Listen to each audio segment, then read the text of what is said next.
Welcome to Sandeep selection point. UP triple S C PET व UP police का practice set लेकर आया हूं और वीडियो के अंत में उत्तर प्रदेश में होने वाले मेले, उनके आयोजन स्थल के बारे में भी बताया हूं, तो वीडियो अंत तक देखिएगा, वीडियो बिल्कुल स्किप मत कीजिएगा। तो चलिए स्टार्ट करते हैं। पहला प्रश्न है, कौन सा सबसे प्राचीन वेद है? तो आपका राइट आंसर होगा option B, Rigveda. Option B is the right answer, यानी सबसे प्राचीनतम वेद जो है ऋग्वेद है। अगला प्रश्न है आपका, सूची 1 को सूची 2 से सुमेलित कीजिए। सूचियों में एक नीचे दिए गए कूट का सही उत्तर चयन कीजिए। तो ऑप्शन ए क्या है? एसिटिक अम्ल। एसिटिक अम्ल किस में पाया जाता है? सिरका में पाया जाता है। सिट्रिक अम्ल किस में पाया जाता है? ये संतरा में पाया जाता है। लैक्टिक अम्ल फटा हुआ दूध होता है। और फार्मिक अम्ल क्या होता है? चींटी के डंक में होता है। तो आपका जो राइट आंसर होगा, एसिटिक अम्ल सिरका में 3 हो गया आपका, साइट्रिक अम्ल 4 हो गया ऑप्शन, लैक्टिक अम्ल 2 हो गया और 1, यानी 34 और 21 ऑप्शन सही होगा। तो ऑप्शन इसमें कौन सा सही है? 34 और 21, option C is the right answer. अगला प्रश्न है आपका, हर्षवर्धन ने निम्नलिखित में से किसे हराया था? तो आपका राइट आंसर होगा option D. Option D, Pulakeshin द्वितीय। हर्षवर्धन ने पुलकेशिन द्वितीय को हराया था। Option D is the right answer. ये questions UP triple S C हो या यूपी पुलिस हो या एसएससी जीडी हो या रेलवे एनटीपीसी हो, इसमें क्वेश्चंस पूछे जाते हैं, इसलिए पूरा वीडियो अंत तक देखिएगा। अगर वीडियो आपको अच्छी लगे तो लाइक शेयर सब्सक्राइब जरूर कीजिएगा। अगला क्वेश्चन है आपका, नाना साहेब के नाम से कौन प्रसिद्ध था? नाना साहेब के नाम से कौन प्रसिद्ध था? तो आपका राइट आंसर होगा option C, Balaji Bajirao. Option C is the right answer. अगला प्रश्न है आपका, निम्न में कौन केंद्र तथा राज्यों के बीच संबंध दर्शाता है? तो आपका राइट आंसर होगा option C, Mahalwari. Option C is the right answer. अगला प्रश्न है, महात्मा गांधी ने निम्न में से किसमें भूख हड़ताल किया? तो आपका राइट आंसर होगा ऑप्शन बी, अहमदाबाद आंदोलन। 1918 में अहमदाबाद जो आंदोलन हुआ था उसमें महात्मा गांधी ने भूख हड़ताल की थी, यानी option B is the right answer. ये क्वेश्चंस भी कई बार पूछे गए, एसएससी जीडी में पूछा गया है, यूपी ट्रिपल एस सी पेट में, यूपी पुलिस में भी पूछा गया है।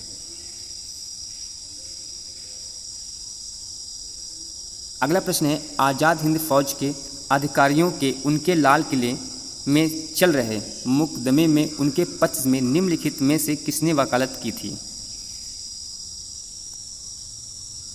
तो आपका राइट आंसर होगा ऑप्शन डी, सूर TB Sapru. D option is the right answer. आपका अगला प्रश्न है, निम्नलिखित में से किसने महाराष्ट्र में प्रार्थना समाज की स्थापना की थी? तो आपका राइट आंसर होगा option A, Atmaram Pandurang. Option A is the right answer. अगला प्रश्न आपका है, यूपी सरकार ने हाल ही में मुगल म्यूजियम, यानी जो मुगल म्यूजियम है का नाम बदलकर किसके नाम पर रखा है? तो आपका राइट आंसर होगा option B, Chhatrapati Shivaji. Option B is the right answer. अगला प्रश्न है, हाल ही में भारत का कौन सा राज्य पूर्ण साक्षर का दर्जा प्राप्त किया है? ये पूर्वोत्तर राज्य हैं। तो आपका राइट आंसर होगा ऑप्शन बी, मिजोरम। ये बी है, आपका नीचे सी है, बी, यानी मिजोरम को हाल ही में भारत का पूर्ण राज्य साक्षर दर्जा प्राप्त हुआ है। अगला प्रश्न है आपका, उत्तर प्रदेश राज्य का पहला गिद्ध संरक्षण केंद्र कहाँ स्थापित किया जाएगा?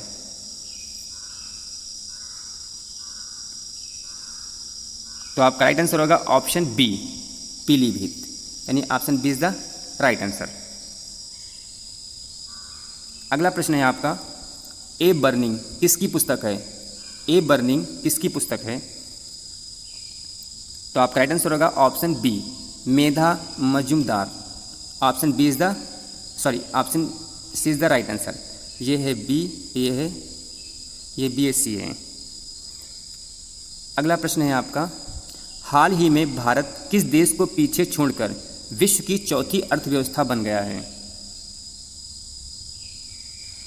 तो अभी हाल ही में कुछ दिन पहले यानी 24-25 को तो गवर्नमेंट की तरफ से एक आदेश आया था कि भारत जो है जापान को पीछे छोड़कर विश्व की चौथी अर्थव्यवस्था बन गया। Option A is the right answer है।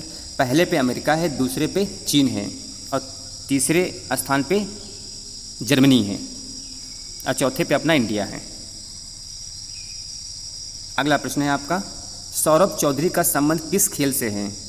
सौरभ चौधरी, तो आपका राइट आंसर होगा ऑप्शन डी, निशानेबाजी। सौरभ चौधरी का संबंध जो है निशानेबाजी से है। अगला प्रश्न है आपका, झींग के हृदय में, जो झींगा होता है उसके हृदय में क्या होता है? तो झींग के हृदय में ऑप्शन ए ऑक्सीजनित रक्त होता है, यानी option A is the right answer. अगला प्रश्न है आपका, वायु दाब को मापने वाला यंत्र कौन सा है? यानी वायु दाब का मापने वाला यंत्र कौन सा है? तो आपका राइट आंसर होगा ऑप्शन ए, बैरोमीटर।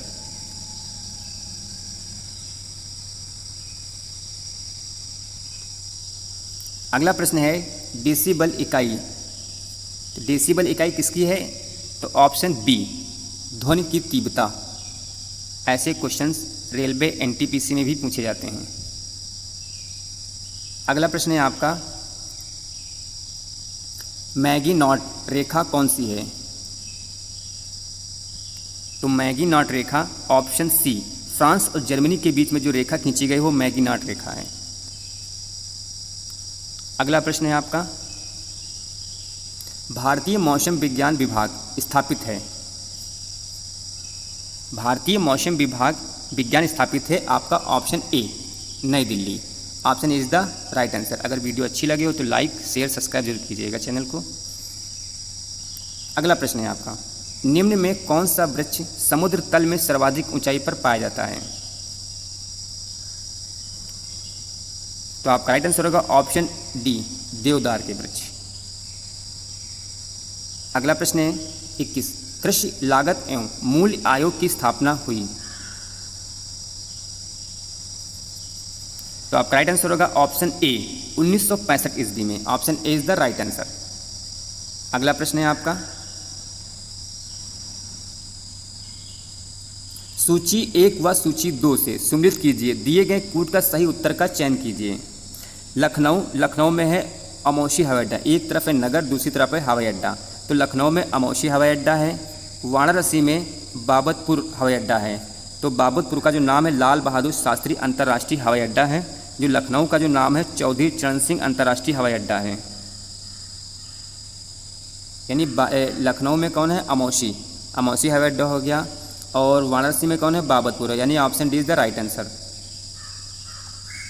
तो कानपुर में आप आइए, कानपुर में है चकेरी और आगरा में खिरिया।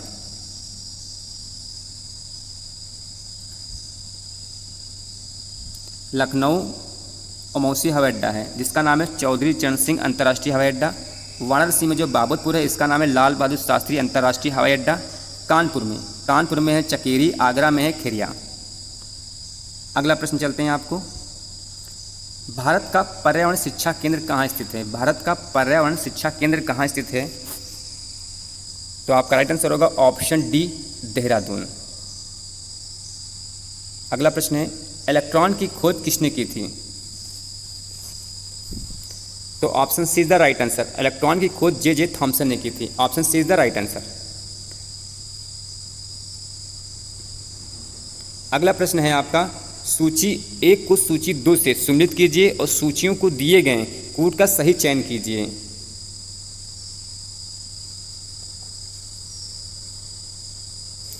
तो काला ज्वर, काला अजार जो होता है तो वो आपकी मक्खी सैंड मक्खी।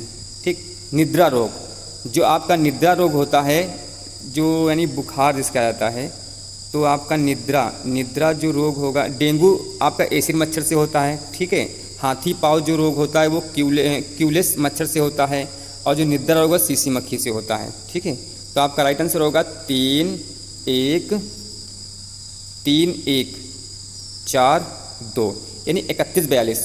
Option A is the right answer. अगला प्रश्न है आपका चरकुला। चरकुला नृत्य संबंधित है, तो चरकुला जो नृत्य संबंधित है आपका उत्तर प्रदेश, यानी C option is the right answer.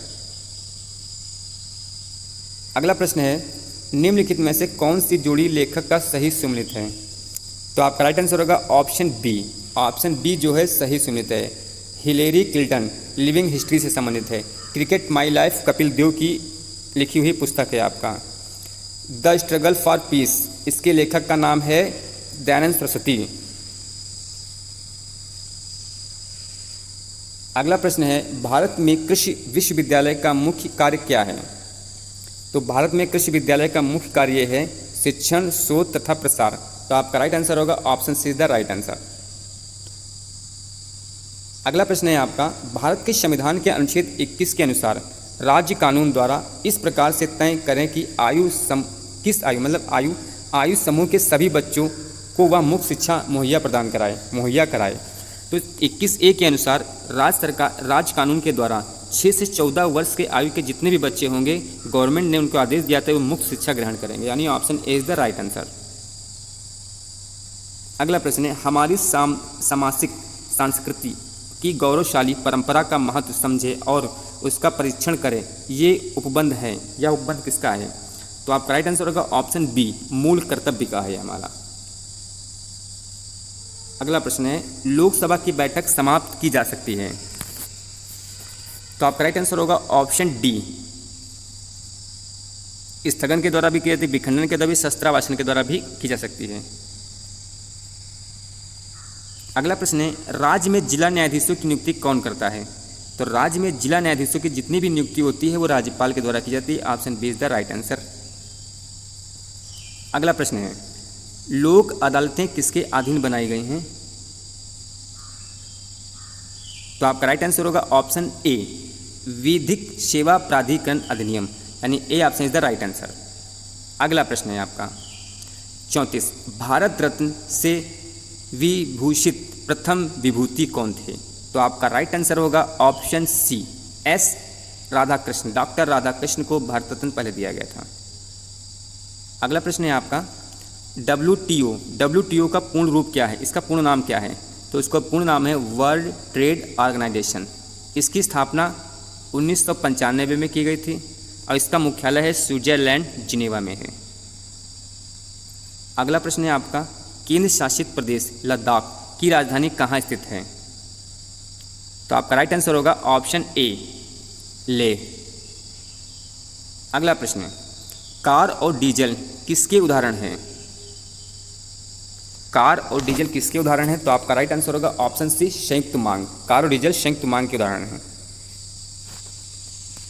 अगला प्रश्न है बफर स्टॉक कार्यवाहियाँ किसके द्वारा की जाती हैं, यानी बफर स्टॉक कार्यवाहियाँ किसके द्वारा की जाती हैं, तो आपका राइट आंसर होगा ऑप्शन ए, भारतीय खाद्य निगम, यानी option A is the right answer. अगला प्रश्न है आपका बंद अर्थव्यवस्था का क्या अर्थ है, बंद अर्थव्यवस्था का क्या अर्थ है, तो आपका राइट आंसर होगा ऑप्शन सी, आर्थिक नीति सुपरिभाषित ना। अगला प्रश्न है यदि औसत लागत गिरती है तो सीमांत लागत क्या होती है, अगर औसत लागत गिरेगी तो सीमांत लागत उसी दर पर गिरती है, तो option B is the right answer, यानी ये option C is the right answer, ये आपका बी है। तो सी आपका जो सी उत्तर होगा वो एकदम सही होगा।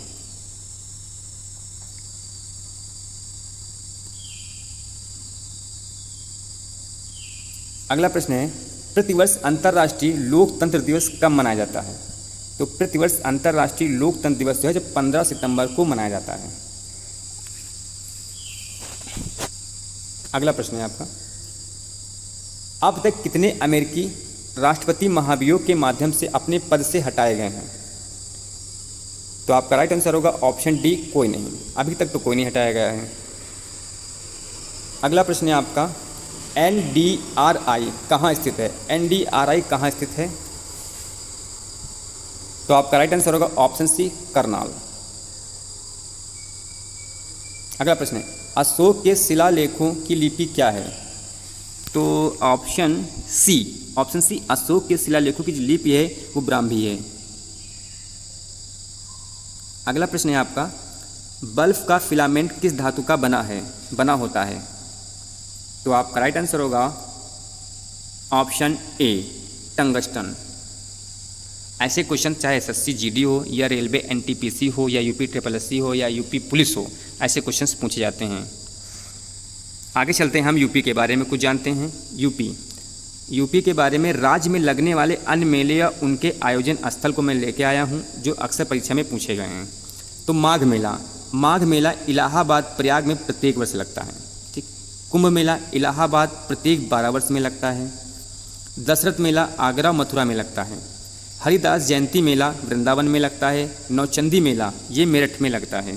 देवी मेला बाराबंकी में लगता है। देवी पाटन मेला गोंडा में लगता है। अयोध्या मेला फैज़ाबाद। खिचड़ी मेला गोरखपुर में लगता है। कैलाश मेला आगरा में लगता है। सकुंभ भरी देवी मेला ये सहारनपुर में लगता है। और श्रृंगी रामपुर मेला ये फर्रुखाबाद में लगता है। ये वीडियो आपको अच्छा लगा हो तो लाइक शेयर सब्सक्राइब जरूर कीजिएगा। ऐसी वीडियो मैं लाता रहूँगा और आपकी परीक्षा को तैयारी कराता रहूँगा जिससे आपका सिलेक्शन हो सके। जय हिंद दोस्तों।